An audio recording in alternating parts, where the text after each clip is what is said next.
दोस्तों नमस्कार, मैं हूं इरफान शेख और आप देख रहे हैं मीडिया टास्क फोर्स। दोस्तों, आप इस बात पे ज़रूर गौर करेंगे कि मीडिया ट्रायल जो है ये बहुत ही ख़तरनाक चीज़ होता है और मीडिया ट्रायल के वजह से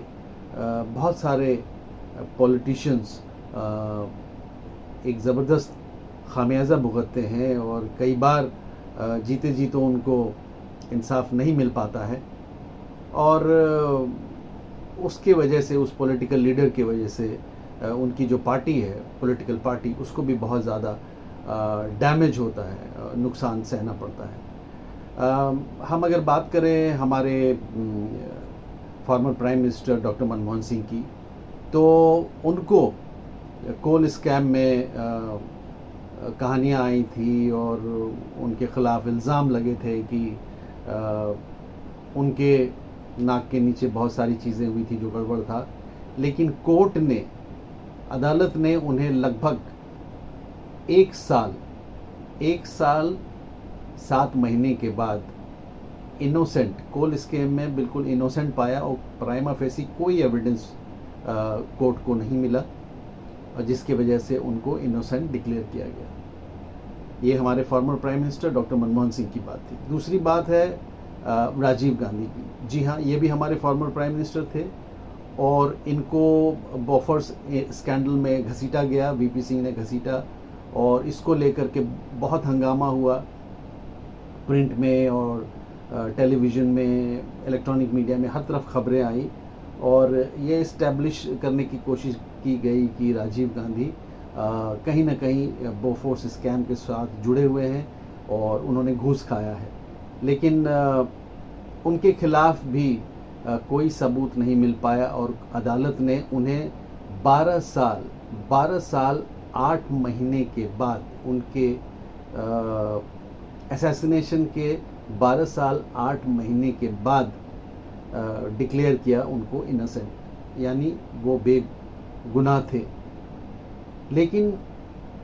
उसका डैमेज हो चुका था, पार्टी को इसका नुकसान भुगतना पड़ा और जाहिर सी बात है मनमोहन सिंह के रिजीम में और 2 मंत्री थे। एक का नाम है अश्विनी कुमार जो लॉ मिनिस्टर थे और दूसरा पवन बंसल साहब जो रेलवे मिनिस्टर थे। दोनों ने रेजिग्नेशन दी, लेकिन उनके खिलाफ भी प्राइमा फेसी कोई एविडेंस नहीं मिला और वो भी कन्विक्ट नहीं हुए।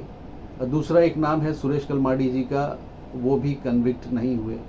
आदर्श स्कैम, हाउसिंग स्कैम में भी काफ़ी सारे पॉलिटिशियंस के नाम आए, लेकिन एक भी कन्विक्ट नहीं हुए। उनके खिलाफ प्राइमा फेसी कोई भी एविडेंस अदालत को नहीं मिला। कुल मिलाकर के जितनी भी स्कैम्स की खबरें थी उसको अदालत ने गलत पाया। रही बात 2G स्कैम की, 2G स्कैम का बड़ा हंगामा हुआ और ये बिल्कुल पिन पॉइंट किया गया कि कांग्रेस जो है एक ऐसी पार्टी सरकार में है जो करप्शन से बिल्कुल भरा हुआ है और हर चीज़ में वो इन्वॉल्व है। तो वहाँ पे भी 2G स्कैम को बहुत ही ओवर ब्लोट किया गया और उसको डिसप्रोपोर्शनेटली उसको प्रिंट में और इलेक्ट्रॉनिक मीडिया में दिखाया गया, लेकिन अल्टीमेटली अदालत ने सबको बरी कर दिया गया। उन्होंने मिनिस्टर्स जो थे इसमें उनको भी बरी कर दिया गया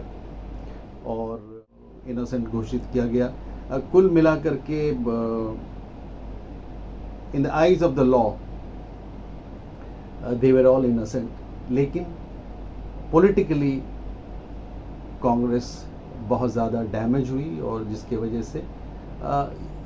इसमें एक बात मैं ये कहूँगा कि जितने भी केसेस हैं जो सब जुडिस्ट होते हैं और अदालत में चल रहा होता है, उसको इतना ज़्यादा मीडिया में हाईलाइट किया जाता है कि अल्टीमेटली पॉलिटिकल पार्टीज़ को बहुत ज़्यादा डैमेज करते हैं और जिसके वजह से लोगों के मन के अंदर में एक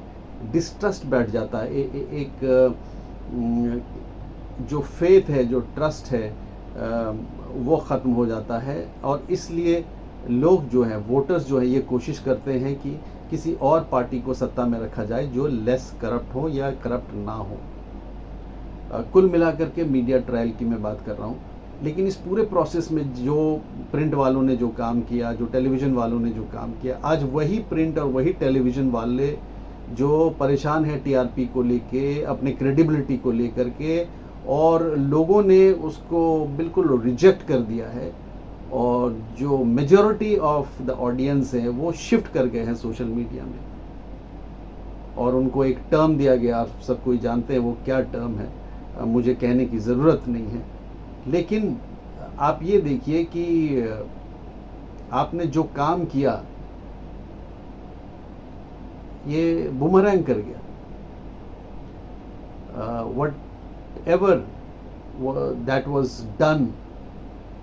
by the media during that period, वो बुमरैंग हुआ और इतना ज़्यादा डैमेज किया कि जिस क्रेडिबिलिटी को बनाने में आपने 40-50 साल लगाए,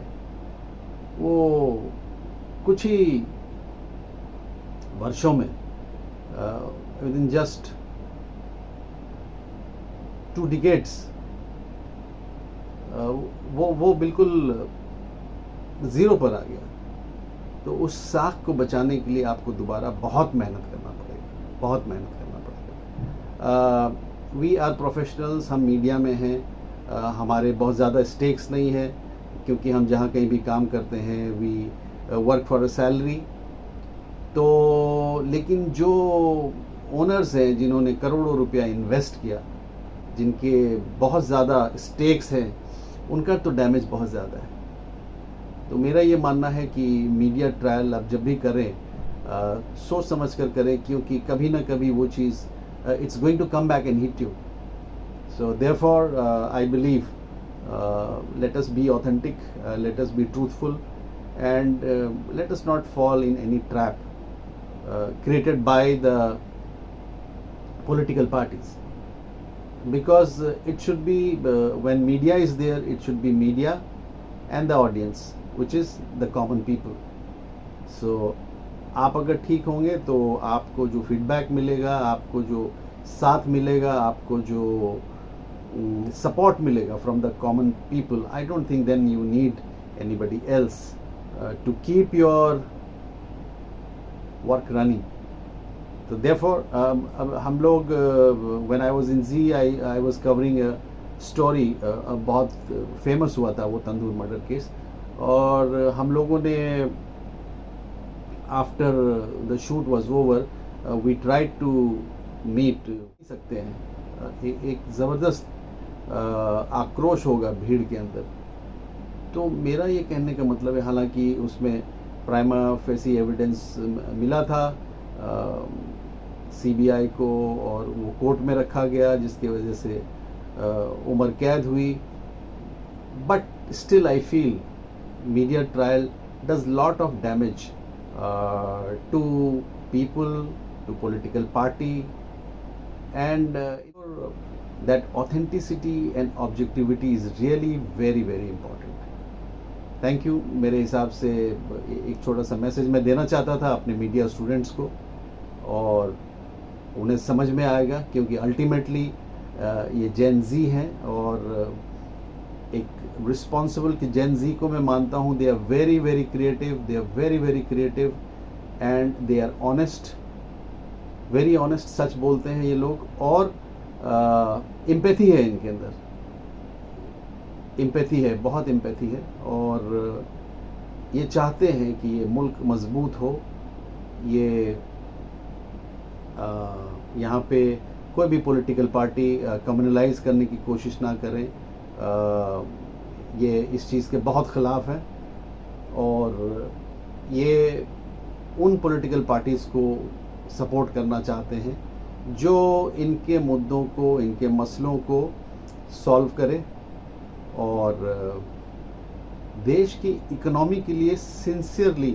काम करे। इनको कोई मतलब इस बात से नहीं है कि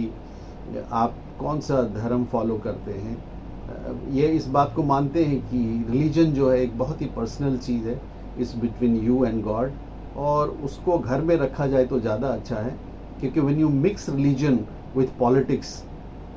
तो उससे देश को नुकसान ही होता है। बहुत सारे मुल्कों में नुकसान हुआ है, और मुझे ऐसा लगता है कि जो जेन ज़ी है वो अब जाग चुके हैं और